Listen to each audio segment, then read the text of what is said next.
প্রথম কথা হলো কি আমি এই ব্যাপারে কিচ্ছু জানি না আসলে। মনে করেন যে জানি না মানে একদমই জানি না। আমাকে যেহেতু মিডিয়াতে আসছে, আমাকে একজন দুজন ফরওয়ার্ড করেছে, আমি পুরোটা পড়ে দেখার সময় ছিল না আর কি, আমি ব্যস্ত ছিলাম। তো এই ব্যাপারে আমি আসলে কিছু জানি, এটা আমি ক্লিয়ার করার জন্য আপনাদের বলে দিচ্ছি যে এটা নিয়ে আসলে হয় কি, ম্যাক্সিমাম সময় দেখা গেছে সামার যে কোনো ঘটনা ঘটলে আমি এসে যাই, আমি এটার পার্ট থাকি না থাকি, সামহাও একটা স্বার্থান্বেষী মহল আমাকে জড়িয়ে ফেলে আর কি। সেই জন্যই আমি চিন্তা করছি যে এই ব্যাপারটা আসলে সবার জন্য ক্লিয়ার হয়ে যাওয়া দরকার। এই ব্যাপারে আমি কিচ্ছু জানি না। আর এটার পিছনে যুক্তি হলো গিয়ে আমিও তো বোর্ড প্রেসিডেন্ট ছিলাম, আমাকে সরানোর প্রক্রিয়াটা তো ঠিক ছিল না। তখন কিন্তু আইসিসিকে আমি কোনো কমপ্লেন করি নাই, একটা চিঠিও লিখি না আইসিসিকে। সো এখান থেকে মোটামুটি আপনি শিওর হতে পারেন যে এখানে আমার কোনো হাত নেই, এটা আমি আসলে জানিই না। চিঠিটা আমি তো দেখেছি গত পরশু মনে হয়, যে একদম লাইন বাই লাইন একটা চিঠি আমি এখন আইসিসিতে চিঠিটা গেছে, মানে চিঠি আকারে আমার কাছে এসছে পয়েন্ট বাই পয়েন্ট।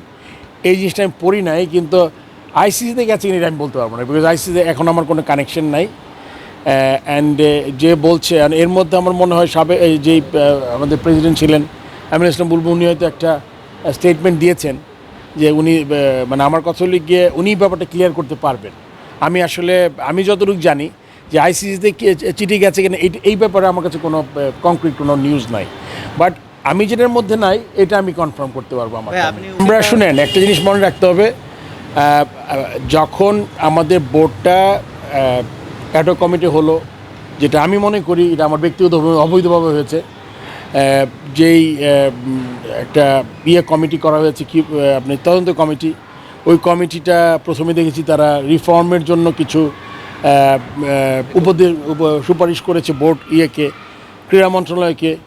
তার 2 দিন পরে এটা কিন্তু সে এমনি না, মানে কান কথা না, সে কিন্তু মিডিয়াতে বলেছে এই তদন্ত কমিটির লোকজন যে আমরা তেমন কিছু কাউকে দোষী সাব্যস্ত করতে পারছি না, আমরা শুধুমাত্র যাতে নেক্সট ইলেকশনটা ঠিক মতো হয় এই জন্য আমরা কিছু রেকমেন্ডেশনস দিয়েছি। তার 3 দিন পরেই দেখলাম যে অনেক কিছু এখন এইটার আমি আর আসলে আমার কোনো ব্যাখ্যা নাই। কেন আপনি যদি হয় তদন্ত কমিটি চুপ থাকতো যে আমি এই ব্যাপারে নো কমেন্টস, তখন ক্রীড়া মন্ত্রণালয় যেটাই বের করুক সেটাই ধরতে হবে। তদন্ত কমিটি যদি কোনো চ্যালেঞ্জ না করে তাহলে ধরতে হবে যে তদন্ত কমিটির রিপোর্ট এটাই।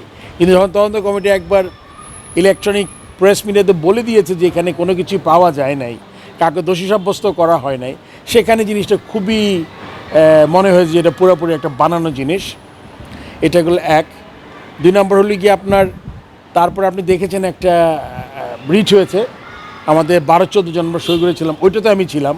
কেন শুনেন, আমার পুরো ক্যারিয়ার আমি যখন যেই কাজটা করি আমি জানি কাজটা আমি কেমনভাবে করছি, এবং কাজটা করার জন্য দায়িত্বটা পুরো আমি আমার কাঁধে নিয়ে আমি করতে পারি। সো সেই জন্য কিন্তু আমি আর দূরে এসেছি।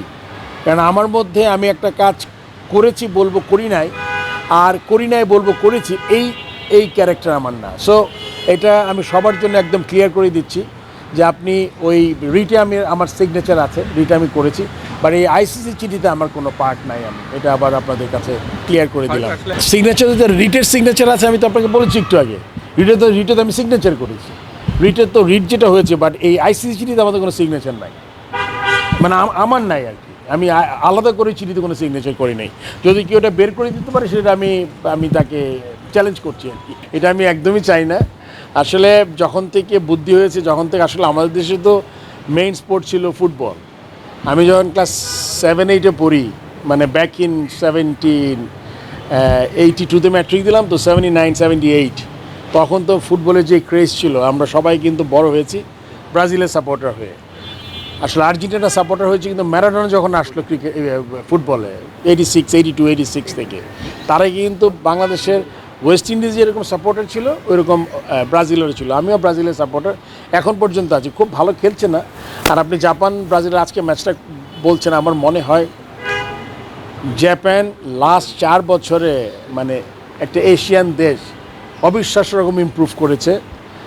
মডার্ন ফুটবলতে খেলছি এবং তার সাথে তাদের স্পিড, ভালো ম্যাচ হবে। তবে আমি তো অবশ্যই চাইবো যাতে আমার দল নেক্সট রাউন্ডে যায়। ব্রাজিল জিতবে আমার প্রেডিকশন তাই। কত গোলে জিতবে ভাই? ব্রাজিল আমার মনে হয় 2-0 হইলে আমি খুশি। আরেক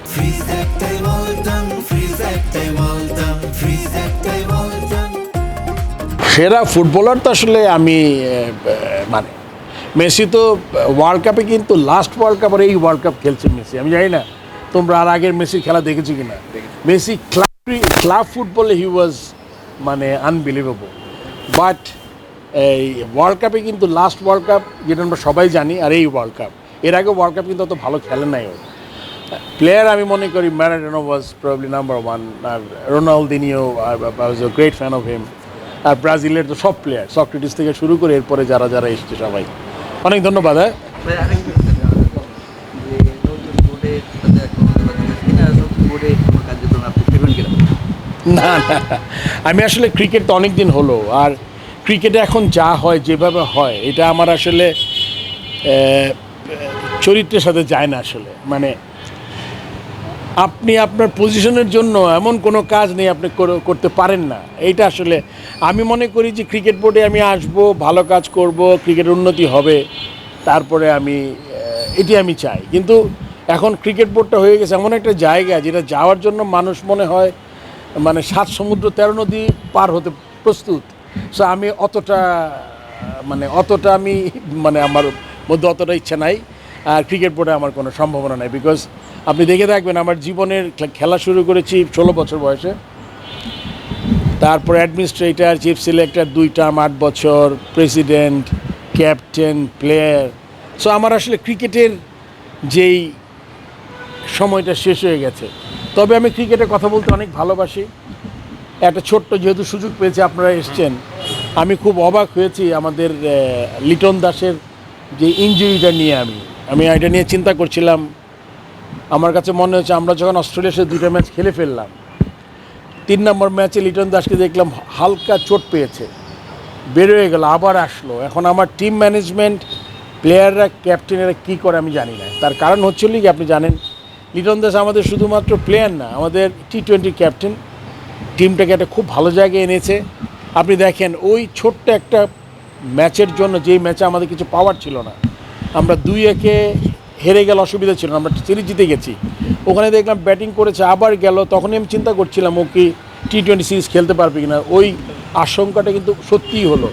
T20 সিরিজও খেলতে পারলো না, ওর ব্যাটিং, ক্যাপ্টেন্সি, কিপিং সব আমরা হারালাম। সো এই জিনিসটা যদি টিম ম্যানেজমেন্ট একটু চিন্তা করে, আমার মনে হয় এটা খুব গুরুত্বপূর্ণ আসলে। সবাইকে ধন্যবাদ।